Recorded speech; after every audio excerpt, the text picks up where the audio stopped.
ভোটের আগে চলে এসেছি বেহালার টোরে। বেহালা মানেই যদি এটা জেনারেল নলেজ কোয়েশ্চেন করি, কি মনে পড়ে? ফাটাকসে প্রথমেই মনে পড়ে, মানে রাজনীতির আঙিনায় এলে তো প্রথমেই মনে পড়ে ইয়েস, বেহালা হলো সেই মানুষটির জায়গা যিনি এখান থেকেই লড়ে ইলেকশন জিতে এই মুহূর্তে আমাদের কলকাতার মেয়র, এবং আগামী ইলেকশনের জন্য, কর্পোরেশন ইলেকশনের জন্য তিনি প্রজেক্টেড মেয়র শোভন চট্টোপাধ্যায় 131 নম্বর ওয়ার্ড থেকে। অ্যাট দ্য সেম টাইম আমার ডান হাতে সৌরভ গাঙ্গুলি থাকেন সেই ওয়ার্ড, মানে 123 নম্বর ওয়ার্ড। ইন্টারেস্টিং একটা জাংচারে আছে।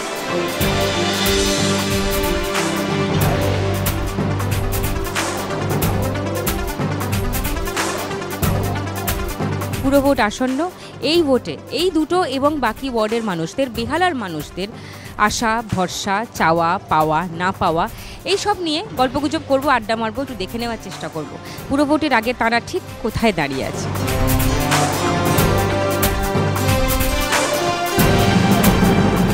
পানীয় জল থেকে শুরু করে রাস্তাঘাট, লাইট, যখন যা চেয়েছি শোভনদাদের সবই আমরা পেয়েছি। খুব একটা জলেরও খুব একটা সুবিধার কিছু দেখছি না, বা রাস্তাঘাটও তো খুব একটা ভালো দেখছি না।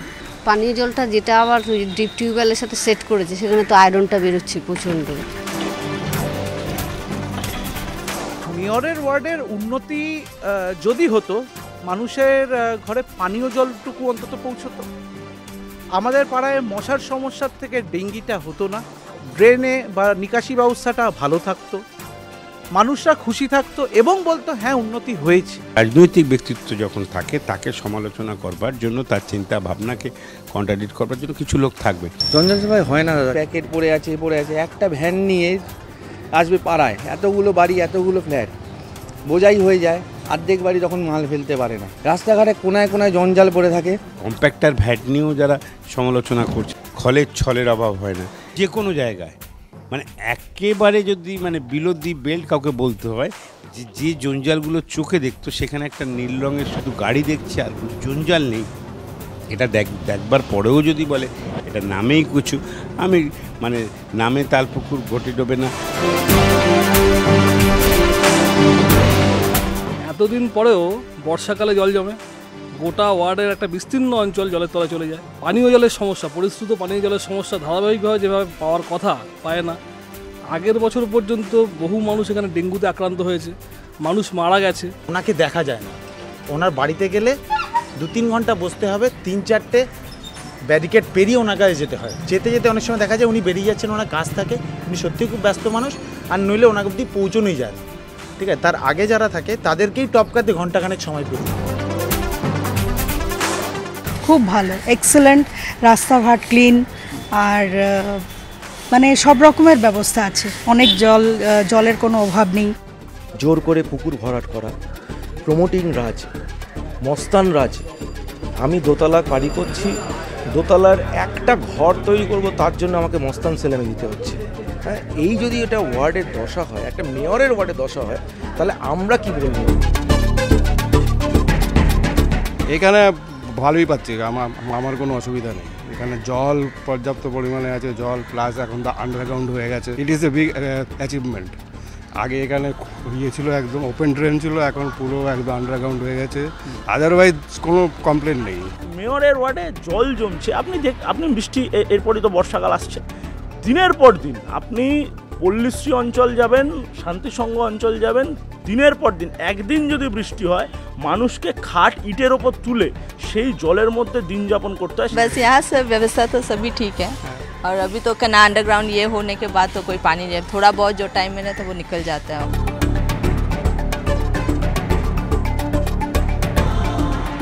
একদমই সুরক্ষিত নই, কারণ হচ্ছে গিয়ে আমি আগে চাকরি করতাম, তো সেখানে আমি অনেক রাত্রে আমাকে ফিরতে হতো, 10টা সাড়ে 10টা বেজে যেত।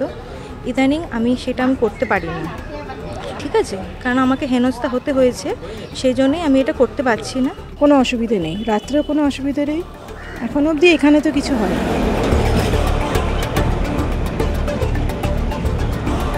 131 নম্বর ওয়ার্ডেই একটা বাড়িতে এসেছি, যে বাড়ির একজন সদস্য, সম্ভবত বাড়ির কর্তা যিনি, তিনি কিছুদিন আগে ডেঙ্গুতে আক্রান্ত হয়েছিলেন।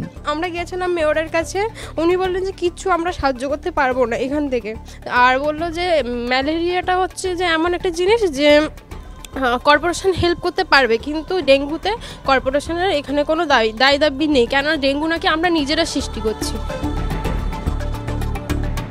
সন্ধ্যার পর থেকে এখানে কেউ দাঁড়াবে কিংবা চলাফেরা খুব মুশকিল মশার জন্য। জঞ্জাল সাফাই হ্যাঁ ঠিকই আছে। সারা কলকাতার চোখ মেয়রের ওয়ার্ডের দিকে, আর মেয়রের ওয়ার্ডের মানুষরা কেমন আছেন তার খোঁজেই আমাদের রাস্তায় নেমে পড়া। মোটামুটি জানা গেল এখানকার মানুষের কথা। এবার নেক্সট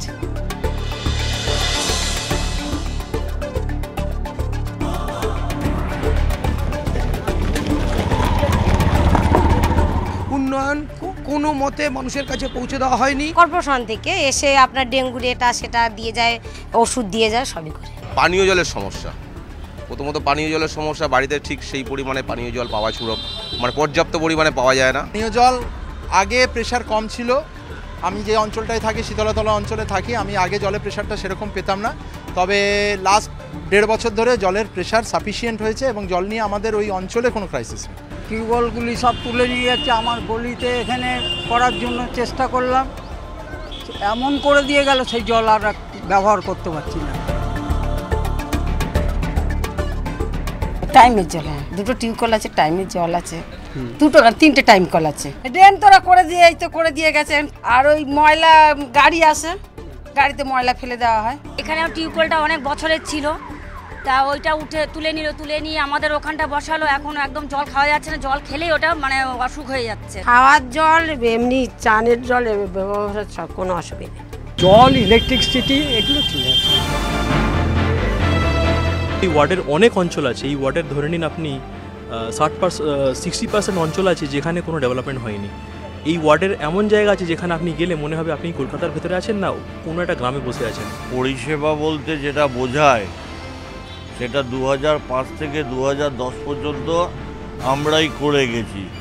এই পৌর পরিষেবা বলতে যা বোঝায় সেটা হচ্ছে এখানে রাস্তায় শুধু লাইট, সাদা লাইট হয়েছে, আর কিছুই এখানে কোনো হয়নি। আজকে যদি আমরা দেখি যে আগে 2010-এর আগে আমাদের এলাকায় জল জমতো যেভাবে, সেটা ধরুন জুন জুলাই থেকে বর্ষা শুরু হলেই সেই জল নভেম্বর মাস পর্যন্ত থাকতো, আর আজকের দিনে দাঁড়িয়ে খুব হেভি শাওয়ার হলে 2-3 ঘন্টার মধ্যে আমরা সেই জল নামিয়ে ফেলতে পারি।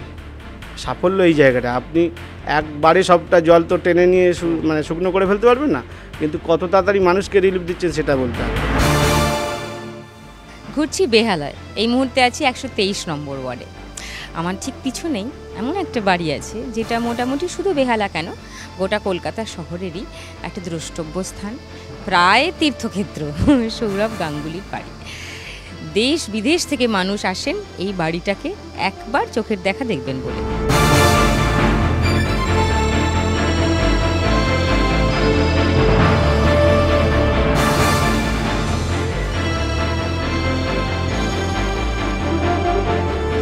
বেহালা 130 নম্বর ওয়ার্ড, রয়েছে ব্রাহ্ম সমাজ রোডে, পৌর পণ্য বিথিকা, এখানকার পুরসভার যে প্রাচীন বাজার তার নাম, যদিও এখানে নতুন বাজার বলে সবাই এটাকে। চলুন বাজারের ভিতরে ঢুকি, দেখি ক্রেতা বিক্রেতারা কেমন আছেন। সকালে কাস্টমারই আসতে পারে না, সকালে পাইকারি হয় তো, পরিষ্কার পাইকারি চলুক তাতে আমাদের কোনো আপত্তি নেই, কিন্তু বাজারটাকে পরিষ্কার করে দিতে হবে। বাজারটা নোংরা হয়ে থাকে, কেউ গেটের সামনে থেকে আসতে পারে না, নোংরাগুলোকে পরিষ্কার করে দিতে হবে। স্টলগুলো হয়েছে কিছু পরিষ্কার, আগে যেরকম অপরিষ্কার ছিল এখন কিছু পরিষ্কার হচ্ছে। এই বাজারের কাস্টমার টার্ন আউট কীরকম, মানে আপনাদের জন্য স্যাটিসফ্যাক্টরি? আগে খুব ভালো ছিল, এখন অনেকটাই কমে গেছে, কারণ হচ্ছে পার্কিংয়ের জন্য, রাস্তায় গাড়ি পার্কিংয়ে খুবই অসুবিধা, এই জন্য বাইরের থেকে যে সমস্ত কাস্টমাররা আসতেন তারা আর আসেন না, এখন লোকালি নির্ভর সম্পূর্ণভাবে। সামনে পুরো ভোট আছে তো, এই তো সুযোগ, আপনাদের দাবি কি হবে, কোথায় সুযোগটা দিচ্ছে কোথায় আমাদের, আমরা সুযোগে কি করব? আমরা এখানে বৃষ্টি পড়ে এখানে বসে আছি, আমাদের বলছে এটা হবে, তোমাদের ছাউনি করা হবে বলতে এখনও 10 বছর, এই করতে করতে 10 বছর হয়েছে, কিছুই শোনা হয়নি। হাফ পোর্শনটা হয়েছে কাজ, এদিকে পোর্শনটা এখনো বাকি আছে। মাসি, এখানে কতদিন হলো দোকান দিয়েছো? আমি বাবা বলতে পারবো না, অনেক দিন হয়েছে। অনেক ওঠা পড়াই দেখলে, তো এখন বাজার আগে যেমন ছিল এখন তেমনই আছে, না কিছু উন্নতি হয়েছে না অবনতি হয়েছে? না, উন্নতি হয়েছে। বেহালা পরিভ্রমণ আজকের মতো শেষ হলো। পুরো ভোটের আগে কি কি দেখে নিতে হবে এবারে যারা ইলেকশনে দাঁড়াচ্ছেন যেসব ক্যান্ডিডেট তাদের, আর পুরো ভোটের পর যিনি জিতে ক্ষমতায় আসুন তাদের জন্য কি কি কাজ অপেক্ষা করছে। আজকের মতো বেহালার ট্যুর শেষ।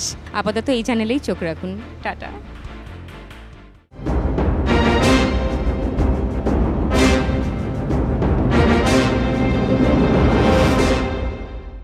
নিবেদন করছেন গ্ল্যামার ওয়ার্ল্ডের গ্লো ফেয়ার ময়শ্চারাইজার। সহযোগী নিবেদক Vivekananda hospital Durgapur, complete heart and brain stroke treatment, Lafarge duraguard cement, মজবুত এমন সুরক্ষা আজীবন, আত্রেয় নির্মাণ, আত্মিক নির্মাণের রূপকথা এবং dolphin school of hotel management course থেকে শুরু করে বিদেশে চাকরি।